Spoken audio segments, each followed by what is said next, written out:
ఇంత కష్టపడి నిలబడినందుకు మీకు కృతజ్ఞతలు. మన ప్రగాఢ సంతాపాన్ని మన ప్రవీణ్ గారికి తెలియజేస్తున్నాము. ఇప్పుడు శవ పంచాయతీ వారి యొక్క రక్త బంధువు అయిన అన్నయ్య గారు స్టేట్మెంట్ ఇచ్చారు. కాబట్టి శవ పంచాయతీ పోలీసు డిపార్ట్మెంట్ వారు ఖచ్చితంగా తీసుకుంటారు. పొద్దున్న ఆ శవ పంచాయతీ అయిపోయిన వెంటనే మన సూపరింటెండెంట్ గారు సిఎస్ఆర్ఎంఓ గారు ఖచ్చితంగా ఒక డాక్టర్ గారు వేసి పిఎంఓ ఇచ్చి మనకు పిఎంఓ చేయించి ఏమి జరిగిందో అని పోలీసు వారికి రిపోర్ట్ ఇస్తారు. ఇది రూల్ పొజిషన్. అందుకని మనం అర్థం చేసుకుందాము. Thank you.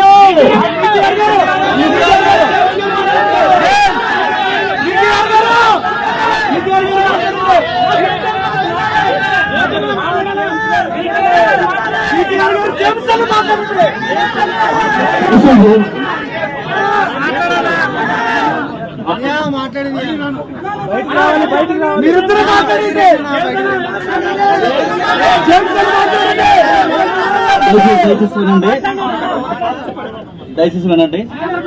కొంచెం మనం నేను చెప్పేది ఒకసారి దయచేసి వినండి. ఇప్పుడు ఏదైతే మనకి రిటైర్ సిఐ గారు ఎవరైతే ఉన్నారో సార్ రాసిన రిపోర్ట్ అంతా మీరు చదివారు కదా. దయచేసి వినండి. మనకు అనుమానాస్పదమైన ఆ పదం అనేది మనం కోరుకున్న పదం, అది ఖచ్చితంగా అది రికార్డ్ చేశారు. రెండవది, అనేకమైన గాయాలు ఆయన దేహం మీద ఉన్నాయన్న పదం కూడా రాశారు. ఈ రెండు పదాలని బేస్ చేసుకుని ఇప్పుడు ప్రధానంగా వాళ్ళ యొక్క సమక్షంలో బంధువులు ఎవరైతే ఉన్నారో వాళ్ళ సమక్షంలో వాళ్ళ సంతకాలు పెట్టి ఇప్పుడు దాన్ని బట్టి ఎఫ్ఐఆర్ వేస్తారు. ఇప్పుడు స్టెప్ ఏం జరుగుతుందంటే ఇప్పుడు పంచనామా స్టార్ట్ అవుద్ది. అంటే మనం ఏదైతే అనుమానం చేస్తున్నామో ఆయన నిజంగా బండి మీద పడిపోతే గాయమైందా, లేదంటే దేనితోన్నా కొడితే గాయమైందా, ఇవన్నీ పంచనామాలోనే తేలుతాయి. కాబట్టి నెక్స్ట్ జరిగే ప్రొసీజర్ ఇది. పోలీసు వారు కూడా మనకి ఏమీ ఎగ్నెస్ట్ గా లేరు. వాళ్ళు ఖచ్చితంగా మనం సహకరిస్తున్నారు, మంచి మాట చెప్తున్నారు, మనం అన్నట్టుగానే రిపోర్ట్ తీసుకున్నారు. ఇంకొకటి, రేపు జరగబోయేది ఏంటంటే పెద్దల సమక్షంలో వాళ్ళ బంధువుల సమక్షంలో వీడియో ఫొటోస్ తో సహా పోస్ట్ మార్టం జరుగుద్ది. ఊరికే చేయరు, అందరూ ఉంటాం. అయితే నైట్ టైం అనేది పిఎం జరగదు కనుక రేపు ఉదయం చేస్తారు. నిజానికి బంధువులు ఉదయం వచ్చుంటే ఎప్పటికి పోస్ట్ మార్టం అయిపోయేది, వాళ్ళు లేట్ గా రావడం వల్ల అవ్వలేదు. కాబట్టి దయచేసి అదన్న జరిగేది జరగబోయేది. మనం అందరూ ఉండండి, ఓపికగా ఉండండి.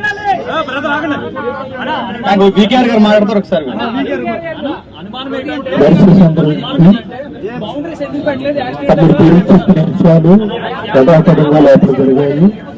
రాసిన కాబట్టి ఇప్పుడు మనమంతా ఏం చేద్దామంటే మన రాజమండ్రి తూర్పుగోదావరి జిల్లా పాస్టర్ పెద్దలు, ఏఐసిసి పెద్దలు రేపు ఉదయం జరగబోయే పోస్ట్ మార్టం దగ్గర వాళ్ళు ఖచ్చితంగా లోకల్ నాయకులు ఉంటారు. ఇప్పుడు వాళ్ళందరూ ఎక్కడ వాళ్ళక్కడ ప్రశాంతంగా మన ఇళ్ళకు చేరుకుందాం. రేపు పోస్ట్ మార్టం అయిన తర్వాత మీకు అప్డేట్ ఇవ్వబడుతుంది. సోషల్ మీడియా వేదికగా కానీ పాస్టర్స్ గ్రూప్ లో కూడా అప్డేట్ ఇవ్వబడుతుంది. దానిని బట్టి మీరంతా చేరుకునే అవకాశం ఉండొచ్చు. అప్పటి వరకు అందరూ సమయం పాటించండి, ప్రశాంతంగా ఎవరిళ్ళకి వారు వెళ్లాలని క్రీస్తు పేరిట ప్రేమతో మనవి చేస్తూ అందరికీ ప్రేమపూర్వకమైన వందనములు తెలియజేస్తూ, ఒకవేళ పోస్ట్ మార్టం రిపోర్ట్లు ఏదైనా అనుమానాస్పదమైన పరిస్థితి ఉంటే అప్పుడు మనమంతా మరలా ఇదే రీతిగా ఐక్యత చాటుదాం, న్యాయం కోసం పోరాడుదాం. క్రైస్తవుల ఐక్యత, క్రైస్తవుల ఐక్యత.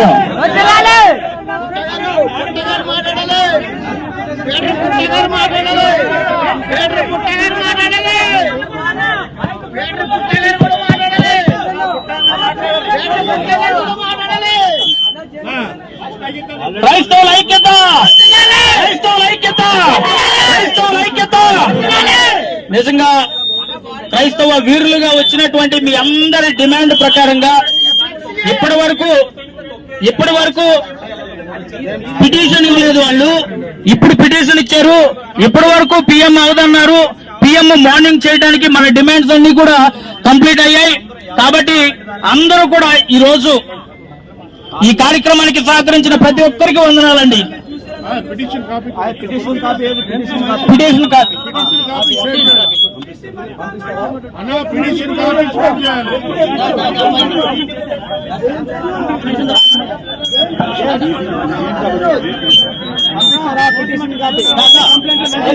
లైవ్ అంటే నేను చూడడానికి టీమ్ ఆఫ్ డాక్టర్స్ ఉంటారు. మెడికల్ టెర్మినాలజీ వేరే ఉంటుంది. నువ్వు పోస్ట్ మార్టం చూడడానికి కెపాసిటీ ఉంటుందండి. ఒక టీం ఉంటుంది. డాక్టర్ నేను డాక్టర్ గారిని లేకపోతే మనం అసైన్ చేస్తాం. గవర్నమెంట్ అసైన్ చేస్తుంది. దయచేసి అందరు కూడా వినండి ఒకసారి. మై డియర్ బ్రదర్స్, అందరికీ మీరందరూ కూడా కష్టపడి ప్రయాసపడి మన దైవజనులు మనం పోగొట్టుకున్నాం. ఆయన మీద ప్రేమతో మీరు అందరూ కూడా వచ్చారు. అని బట్టి ప్రత్యేక వందనాలు. ముఖ్యమైన విషయం ఏంటంటే గొడవలు ఏం చేయకుండా ప్రశాంతంగా ఇంటికి వెళ్ళటానికి పోలీసులు మనకు సహకరించారు. రేపు ఉదయం పోస్ట్ మార్టం చేస్తున్నారు. రేపు ఉదయం 10 గంటల నుంచి స్టార్ట్ అవుతుంది ఆ కార్యక్రమం అంతా కూడా. ఎవిడెన్స్ అన్ని కూడా ఇస్తారు. ఎలా జరిగింది, అది ఇన్సిడెంటా యాక్సిడెంట్ అనేది రేపు మార్నింగ్ కన్ఫర్మేషన్ ఇస్తారు. కాబట్టి అందరు కూడా కామ్ గా ఎవరి ఇళ్ళకి వెళ్ళండి. రేపు మార్నింగ్ మళ్ళా మనమందరం కూడా ఇక్కడ చేద్దాము. ఇప్పుడు నైట్ వెళ్ళిన తర్వాత సోషల్ మీడియాలో ఒకవేళ లైవ్ ఇవ్వాలంటే డైవిజన్ ఎవరైనా ఇస్తారు, మీరు ఫాలోఅప్ చేయండి. రేపు మార్నింగ్ ఏ టైంకి రావాలని మీకు చెప్తాము. ఇప్పుడు ఏం గొడవ లేదు. కంప్లైంట్ ఇచ్చేసారు, ఎఫ్ఐఆర్ కాపీ చేశారు. మార్నింగ్ పిఎం చేస్తారు కాబట్టి ప్రశాంతంగా వెళ్ళవలసింది ప్రేమపూర్వక మనవి చేస్తున్నాను. గొడవలు ఏమి లేకుండా ప్రశాంతంగా వెళ్ళవలసింది ప్రేమపూర్వక మనవి. Thank you. ప్రభుత్వానికి ఒకటే విన్నపం అండి. ఇట్లాగా చాలా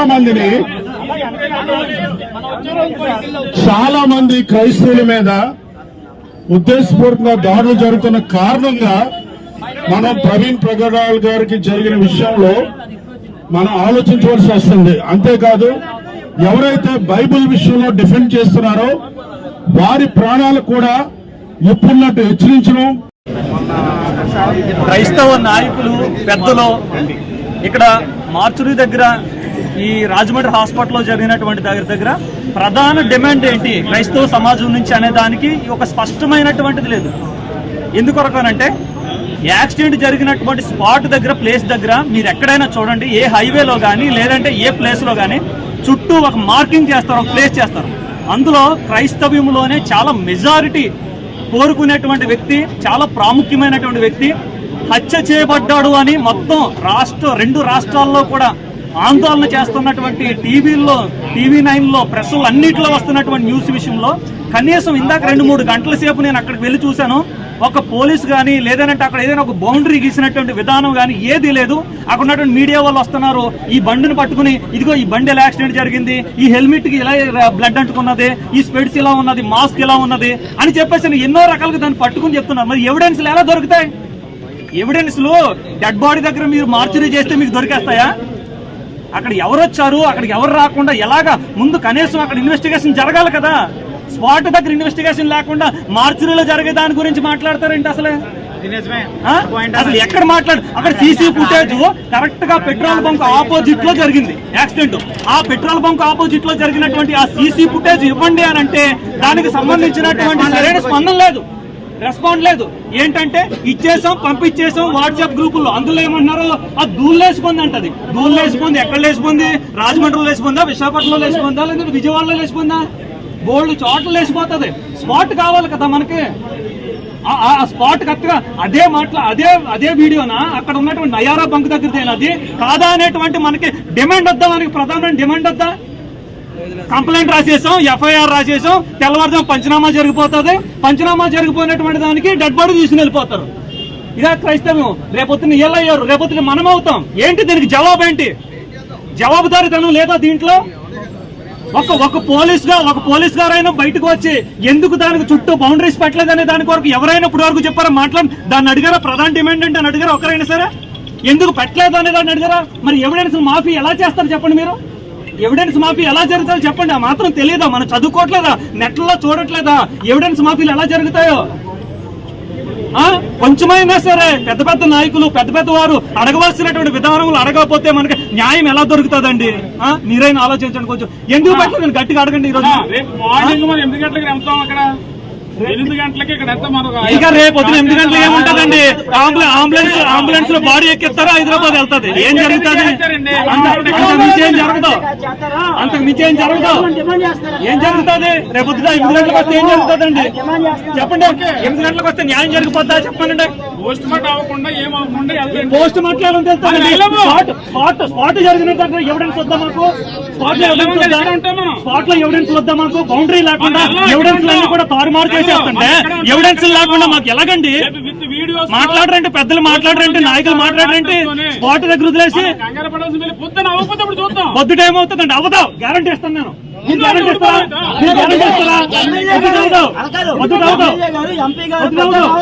ప్రభుత్వం తరఫున వచ్చి 90% యాక్సిడెంట్ అని చెప్పి స్టేట్మెంట్ చెల్లిపోయి న్యూస్ లోనే.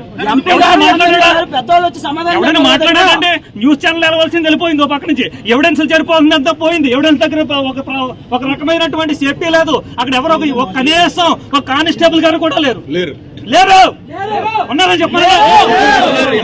నేనుండగా 1000 మంది వచ్చారు ప్రజలు. నేనుండగా 1000 మంది వచ్చారు. ఒక్క పోలీసు లేడండి అక్కడ. ఒక్క పోలీసు గారు లేరు అక్కడ. మరి ఎలా జరుగుతుందండి న్యాయం? పోస్ట్ మార్టం దగ్గరికి నువ్వు వెళ్ళిపోయి నిలబడితే నీకేం తెలుస్తుంది? మెడికల్లో కోస్తారు. తెలీదా మాత్రం మెడికల్ గురించి? పలానా చోట యాక్సిడెంట్ అయింది, తగిలింది అంటారు. ఏం తెలుస్తుంది నీకు వీడియోలోని?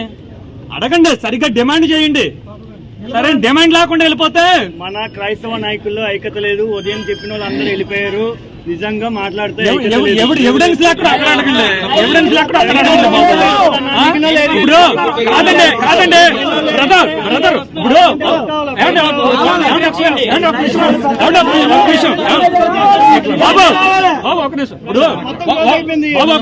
ఒక రేప్ జరిగింది అనుకో.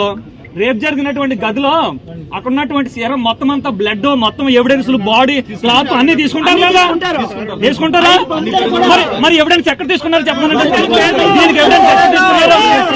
దీనికి ఎవిడెన్స్ ఎక్కడ తీసుకున్నారు చెప్పండి సార్. చెప్పండి సార్. మీరు రేపు వచ్చి రేపు ఏం జరిగింది?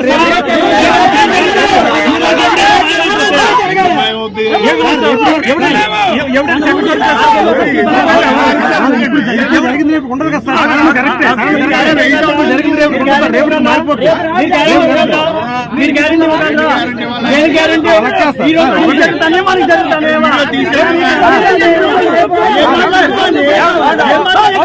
ఒకటే ఒకేసారి లోయ ఒకవేళ యాక్సిడెంట్ అయితే ఒకేసారి ఇలా పడితే బాడీ ఇలా ఎగిరి పడతాం మనం. అంతే కదా?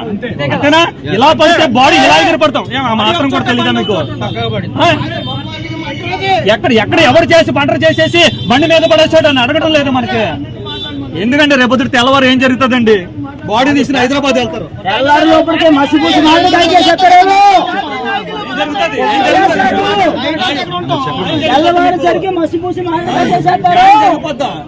చెప్పండి. ప్రపంచంలో నిర్భయ కేసులకే దిక్కులేదు.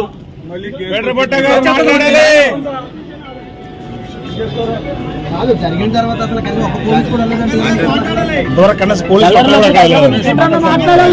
అడగండి. ఎక్కడ ఉన్నా సారీ ఏం తెలుస్తుంది? ఇప్పుడు పిటిషన్ అడిగాం. పిటిషన్ అడిగితే పిటిషన్ ఇవ్వాల. ఫస్ట్ పాయింట్, పిటిషన్ అడిగితే పిటిషన్ ఇవ్వట్లా. పిటిషన్ ఇస్తానంటున్నారు. పిటిషన్ అడిగితే పిటిషన్ ఇవ్వకోకుండా ఆ డిపార్ట్మెంట్ వాళ్ళే మాట్లాడేసి డిపార్ట్మెంట్ వాళ్ళే చదివేసి ఇప్పుడు పిటిషన్ ఫోటోలు తీసుకుంటాం అన్నా సరే, పిటిషన్ మాకు చేతికి ఇవ్వండి అన్నా సరే, ఎక్కడా పిటిషన్ చేతికి ఇవ్వకోకుండా ఎఫ్ఐఆర్ చేస్తామన్నారు. ఒకవేళ పిటిషన్లో వాళ్ళకి ఇష్టమైనటువంటి కంటెంట్ రాసుకొని అదే కంటెంట్ మీద సంతకాలు పెట్టించుకొని రేపొద్దున ఎఫ్ఐఆర్ కూడా అదే అయితే ఇప్పుడు ఉన్న పరిస్థితుల్లో మనం ఏం చేయలేం. ఎందుకంటే ఇందాక తెలుగులో చెప్పింది వేరే, ఇంగ్లీష్ లో చెప్పింది వేరే. ఇంగ్లీష్ లో రాసింది వేరు, తెలుగులో చదివింది వేరు. ట్రాన్స్లేషన్ తప్పు చేశారు. కాబట్టి ఆ పిటిషన్ వచ్చేంత వరకు వెయిట్ చేద్దాం. రావాలి. వచ్చిన తర్వాత ఆ పిటిషన్ బేసిస్ గానే ఎఫ్ఐఆర్ అయిందా లేదా, అదే లేదా అనేది మనోభావాల కోసం సాఫ్ట్ కాపీ రిలీజ్ చేయాలి బయటికి. ఖచ్చితంగా.